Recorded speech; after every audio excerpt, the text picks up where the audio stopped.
Hi everyone, Simon here with a review of Wingspan. Wingspan is a digital adaptation of the original board card game, I think it could be classed as either, that's available for PC. It's for 1 to 5 players to play locally and online. There is competent and decent challenging AI as well to boot.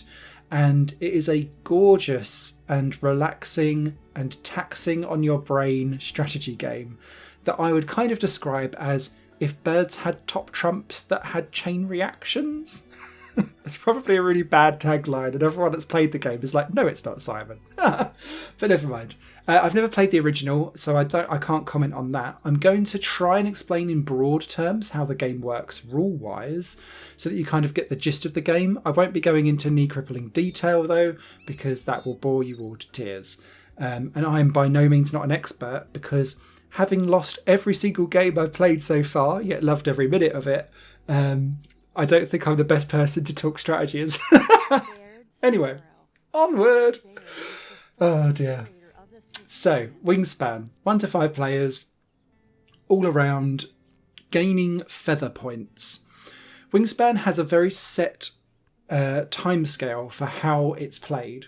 You play 4 rounds, and you'll start off with 8 turns, then it'll go to 7, and I think it's 6 for the last one as well for each round. And each round kind of has a goal that you're working towards. You can aim for that goal, or you can completely ignore it, but that goal offers several feather points that will be helpful for your overall score, because the one with the most points wins. Your turns will kind of decide your strategy and what you're doing, and will kind of depend on the types of birds that you've got in your hand and the birds that you've played onto the game board. On the left hand side of the screen, you'll see that there are 3 different areas. There's like a forest area, a savanna type area, and a wetland. And each sector has its own different kind of reason for being. The wetland helps you bring in more cards and more birds for you to then play into the mix. Savannas is the place where people will, it's like a nest area basically for you to let birds lay eggs and do whatever they need to do on that. The forest area is more for feeding and getting food so that they can then have the ability to lay eggs. Now, birds don't transition between areas. They kind of work as building blocks, and you'll see that there are several slots in each area. So you'll kind of need to put down an initial bird in an area to kind of start off the reaction of what you're doing. And then as you consequently put more birds in an area, you'll start basically moving down the line so that the first bird will do something. If that's then dealt with successfully, you'll then move on to the next bird further down the chain. And so what you'll be looking at doing is working out what you need to do to kind of reach the goal that you're going for, and then how do you kind of build the bird-like contraption engine to put it together, if that makes sense. Each bird, if you look at the cards, has several different stats on. They'll have an area or location where they can be placed. So some can be placed in all 3 locations, some might only be 2, some might only be 1. You'll see the food that they require to be placed down, essentially, so that you can basically sustain their life. And you'll be able to get food from the little like petri dish with dice in the forest area. And you'll also see that they have a feather point system, so that's how many points that they will kind of earn. A nest, which is like the circular little thing that's just underneath the feather points, and different nests will come into different goals potentially.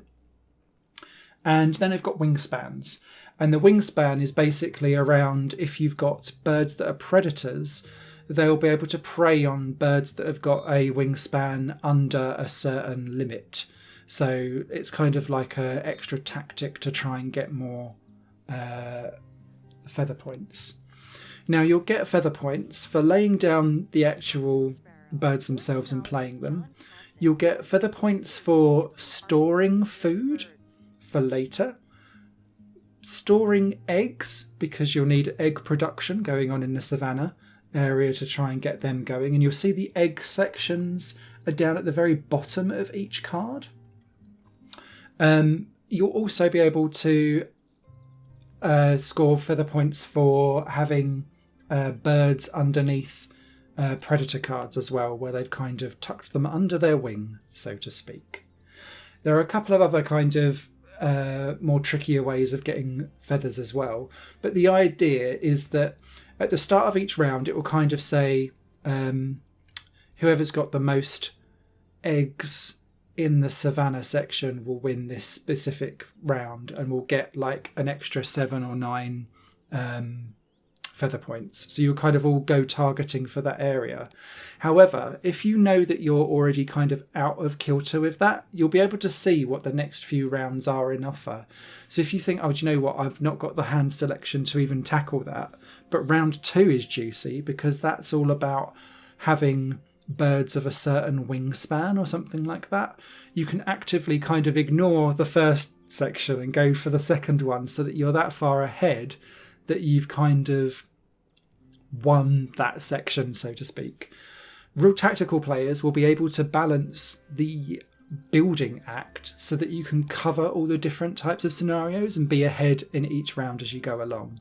So real tricky kind of stuff to explain and deal with. But that's a very, very high level, broad nutshell.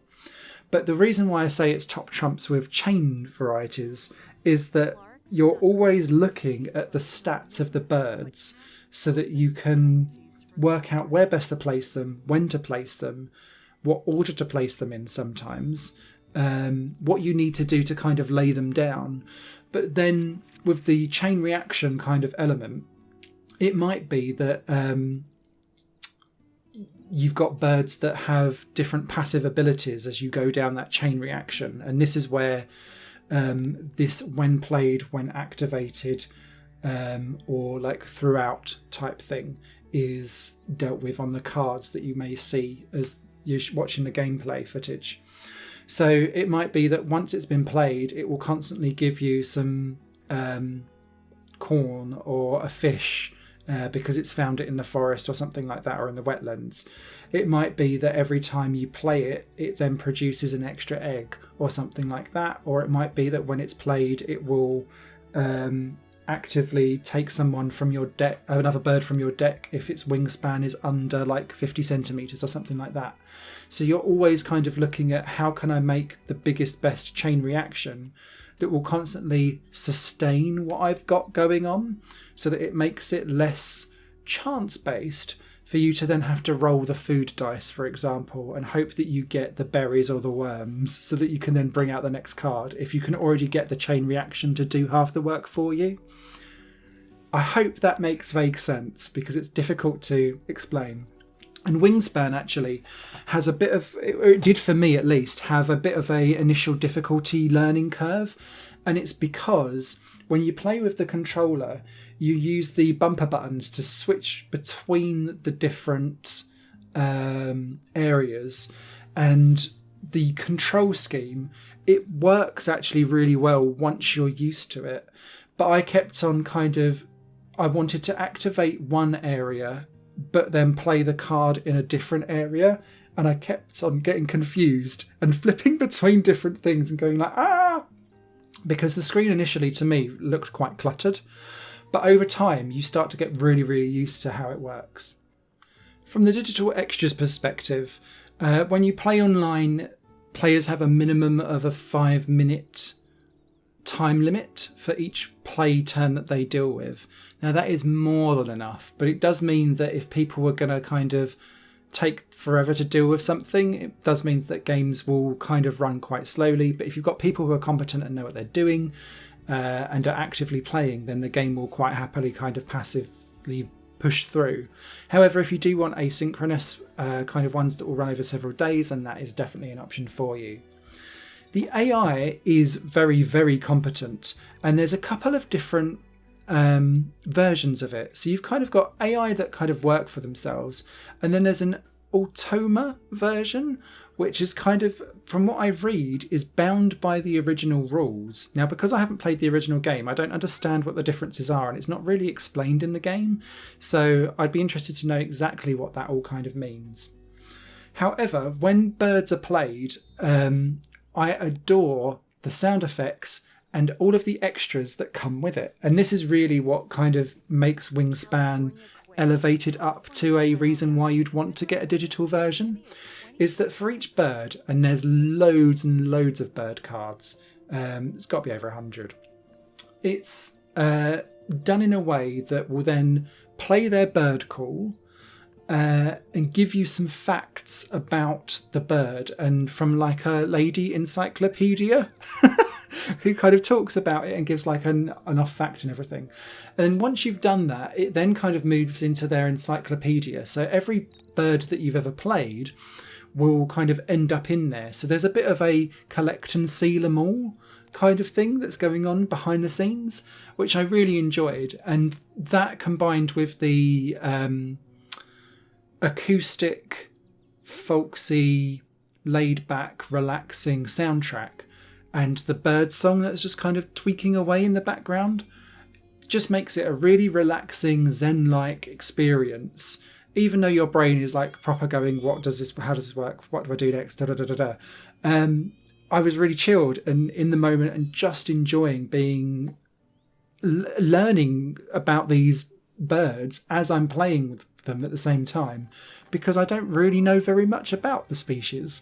So it was educational as well as interesting and fun and competitive and engaging. I adore the art style of it. The tutorial is actually quite helpful for me to really understand how the game works. So yeah, all the thumbs up from me. I believe there's going to be an expansion coming out in the future, hopefully, and I will absolutely be picking this up. I'll probably pick up the soundtrack as well, because I think fans of Life is Strange will enjoy this type of lazy noodling Americana that's going on in the background. But yeah, this is a gem. It may not sound like the most engaging and enjoyable experience, but it's such a beautiful theme done so right, with so many different ways to attack the strategy and get to the winning goal. There is no particular right or wrong way, and I really love the balancing act, that no particular strategy is under or overpowered, and the randomness of the extra kind of round points that are generated keeps you on your toes and makes each game unique and different. So the written review of this will be over on higherplayinggames.com. I really need to win a game, I feel like, before I can write that review. But we'll see how we get on. But this is definitely a gem. Pick it up. Really, really 2 thumbs up on it. And, well, if you lose every single game that you play, but you still come back for more, isn't it a gem? Take care all. Bye for now. Higher Plane Games is part of the Higher Plane Network, a collection of media projects ran by me. If you like what you see and want to find out more, visit patreon.com/Higher Plane Network. Your support can make so much more possible, be that a like, a comment, a share, or a pledge. Thanks for watching.